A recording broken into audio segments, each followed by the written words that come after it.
Cambios generados con la independencia. La emancipación produjo grandes modificaciones en el aspecto político. Sin embargo, a nivel social y económico, las modificaciones no fueron tan grandes ni que tuvieron una combinación entre cambio y continuidad. La población. Las guerras de la independencia implicaron una reducción de la población. El número de los habitantes de la Nueva Granada pasó de 1.309.000 en 1810 a 1.229.000 en 1825. Las ciudades más grandes no pasaban de unos pocos miles de personas. Bogotá, la urbe principal, tenía aproximadamente 40.000 habitantes en 1847. A la capital le seguía en tamaño Socorro, que continuaba siendo un importante polo regional. La población de la mayoría de la población siguió habitando en el campo, en pequeños poblados dispersos. Por lo general, los neogranadinos se dedicaban a labores agrícolas y artesanales. Al igual que en la época colonial, sus condiciones materiales eran muy modestas. En algunas zonas elaboraban manufacturas simples como sombreros, alpargatas, artículos de cuero y fique como canastos o textiles como mantas y ruanas. En general, la vida cotidiana era tranquila y seguía los ritmos de la faena campesinas, las fiestas religiosas y algunas actividades civiles. Muchas personas solo visitaban los pueblos en los días del mercado semanal y los domingos para ir a misa. Pero esta calma era perturbada por las guerras civiles que fueron muy frecuentes en el siglo XIX. Cambios generados.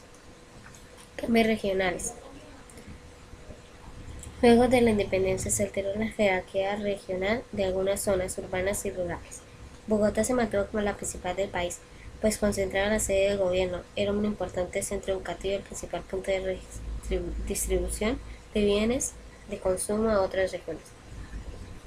Por otra parte, hubo tres ciudades que perdieron la tradición e importancia que tenían en la colonia: Cartagena, Tunja y Popayán.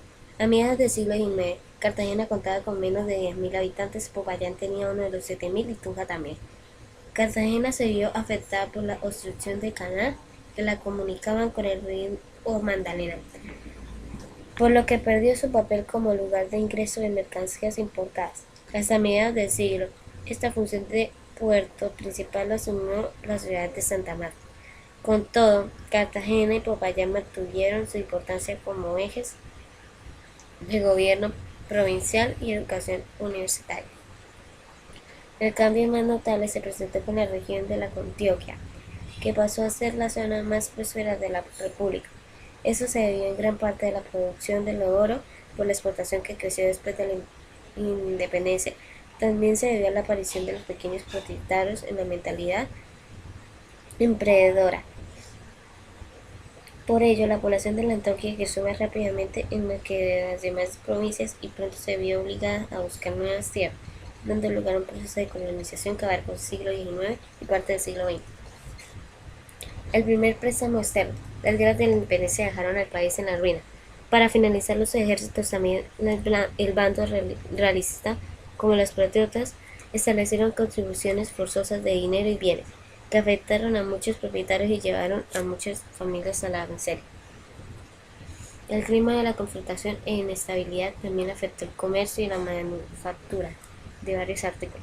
Ese panorama contrastaba con los últimos del año del régimen colonial, durante los cuales se habían alcanzado un cierto nivel de crecimiento económico. Para finalizar la guerra de la independencia, el gobierno encargó a su agente en Londres, Francisco Antonio Sea, gestionar un préstamo externo en 1824. Sin embargo, el déficit fiscal era tan grande que el pago de los intereses no logró completarse. Las finanzas públicas. Los gobiernos republicanos presentaron graves déficits en sus finanzas públicas. Como consecuencia, se veían en enormes dificultades para costear los gastos de funcionamiento estatal, como el pago de los salarios de los empleados públicos del ejército, igual que la realización de obras de infraestructura como caminos y puestos. Para contrarrestar esa situación, varios gobiernos intentaron atraer a inversionistas extranjeros para que llevaran a cabo explotaciones mineras y apoyaran a inversionistas extranjeros. El desarrollo industrial. También se interesaron en proponer la inmigración extranjera, pues creían que si los habitantes de las naciones desarrollaban venían a nuestro suelo, enseñarían hábitos de trabajo y disciplina a nuestros habitantes que mejorarían la economía y la cultura del país. Sin embargo, por causa del desorden político permanente y falta del estímulo de un producto de exportaciones atractivo para el mercado externo, tanto la inversión extranjera como la inmigración fueron bastante escasas a lo largo de todo el siglo XIX. El comercio, al igual que durante el periodo colonial, el comercio entre las diferentes provincias de la Nueva Granada se mantuvo muy bajo. Las malas condiciones de los caminos elevaban el desarrollo de los costos de trabajo, transporte de los productos. Además, cada región producía los artículos necesarios para su subsistencia. Solo algunos artículos se comerciaban entre las provincias, especialmente textiles, pero también cacao, sal y ganado. Por ejemplo, en la década de 1850, Bogotá enviaba mulas aparejos de montar y mantas a Antioquia. Los alimentos básicos de la mayoría de la población continuaron siendo el plátano, la papa, el maíz, el arroz y la yuca. No siempre se tenía acceso a la carne, un producto que era costoso en aquella época. Ahora bien, uno de los principales cambios respecto a la época colonial es que luego de la independencia era posible comerciar con otras naciones legalmente. Así, Nueva Granada abrió sus puertas a productos de lujo europeos como porcelana fina, a otros más económicos como los textiles de Inglaterra. Pero el comercio externo también se mantuvo en niveles muy modestos. Después de 1819, el otro continuó siendo el principal producto de la exportación de la Nueva Granada.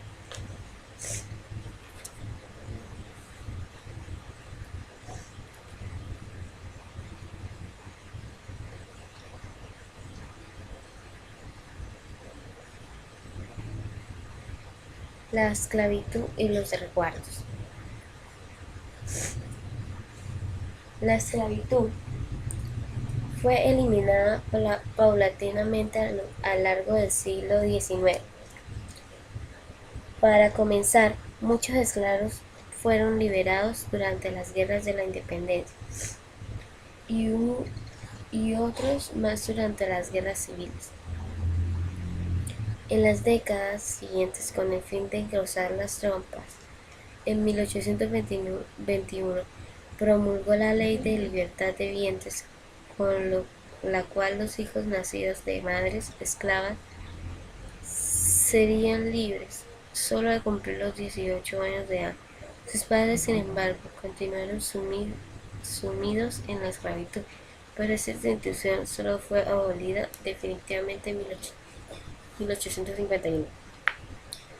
Los resguardos indígenas también sufrieron un lento proceso en lo que llegó a su fin a la mayor parte del territorio nacional. En 1821 se decretó que las tierras indígenas serían divididas entre sus habitantes. Durante las décadas de 1820 se realizaron algunos intentos en sentido, pero no se completaron por dificultades técnicas. Durante las décadas de 1830 y 1840 se eliminaron prácticamente todos los resguardos de la cordillera occidental. Como consecuencia, muchos indígenas se vieron obligados a trabajar como asalariados y abandonaron sus comunidades de origen. Los resguardos solo permanecieron en el sur del país, donde había mayor concentración de la población indígena. Aumento de los empleos estatales. Un cambio significativo que tuvo lugar en la independencia fue el aumento de los empleos estatales, como alcaldes, congresistas, diputados, jueces, entre otros. La mayoría de los individuos que ocupaban estos cargos eran varones y tenían formaciones de abogados. Pese a esta profesión ya existía en la época colonial. En el siglo XIX, el número de los abogados se incrementó bastante, lo cual fue visto negativamente por algunos políticos que intentaron limitar los grados de derecho. También surgió un fenómeno conocido como empleomanía, que consistió en la búsqueda de empleos estatales a toda costa. De hecho, los empleos estatales se volvieron un botín muy precioso en los diferentes grupos políticos que se disputaron su control a lo largo de toda la centuria. Las elecciones. Los procesos electorales fueron una de las novedades que trajo el periodo republicano. En las elecciones, aquellos tiempos en los que diferentes grupos sociales y los caudillos luchaban y negociaban para acceder al poder, de los colombianos iniciaron su aprendizaje como ciudadanos. Sin embargo, diferente de las elecciones actuales, en los procesos de la votación del siglo XIX solo participaban los sectores que buscaban ser propietarios de la tierra o que se dedicaban al comercio y que no eran analfabetas. También hay un grado notable de manipulación y fraude. Esto ha sido un grave problema a lo largo de la historia de Colombia hasta hoy. Mayor movilidad social.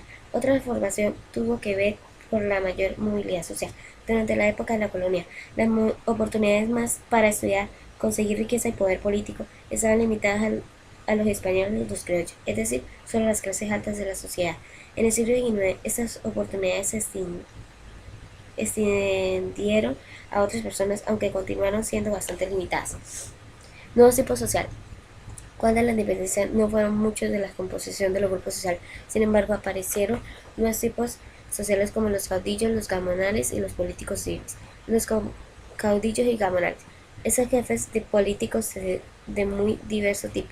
Algunos de ellos eran militares y terratenientes, otros eran simples agentes de propietarios que pertenecían a ausentes o dueños de pequeñas fincas. En el caso de las terratenientes, movilizaban a los peones y a transformadores para fines políticos o para utilizarlos como soldados en la guerra. Los caudillos y los gamonales controlaban la política rural, pues influenciaban las elecciones. También ejercían presión sobre los nombramientos de empleados públicos en sus regiones. Políticos civiles eran personas que hacían la política su presión. Habitualmente los políticos publicaban periódicos en los cuales defendían sus ideas y ejercían la oposición de la respaldaban al gobierno de turno. También era común que los políticos viajaran al exterior, pues consideraban que los países europeos y Estados Unidos era el modelo de la sociedad que Nueva Granada debía seguir. Otros oficios que aumentaron en la etapa republicana fueron los de los médicos, los profesores de escuela y los impresores. También tuvo algunas personas que desempeñaron profesiones técnicas como ingenieros, agrimensores y farmacéuticos. La apertura al mundo externo. En el siglo XIX, la Nueva Granada tuvo más contacto con el resto del mundo. Hubo más visitantes extranjeros que se desempeñaban como agentes diplomáticos de sus respectivos países, comerciantes o profesores, o que realizaban misiones técnicas para el gobierno neogranadino. De igual forma, el fin del Tribunal de la Inquisición de Cartagena de Indias en 1821 permitió que los libros antes considerados prohibidos de Cartagena circularan libremente.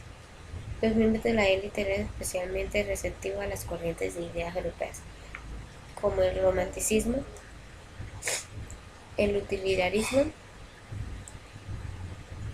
y el liberalismo económico. La religión. La religión católica mantuvo su importancia en la vida cotidiana, aunque se reconoció la libertad de cultos, que permitían a los neogranadinos escoger libremente su credo.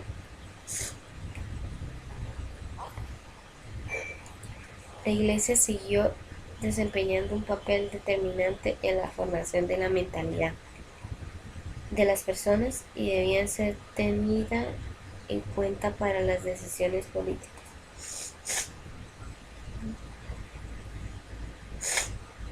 En muchos lugares,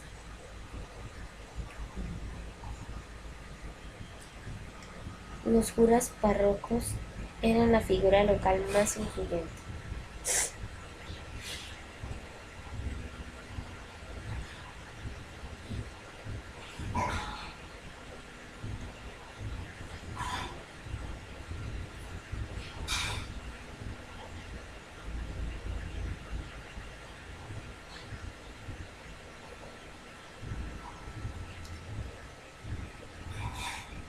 La Biblia era lo más sagrado de la religión. ¿Qué continuó? El aislamiento de las regiones, el predominio de la población rural y el crecimiento urbano lento, la importancia de la religión católica. Siglo XIX.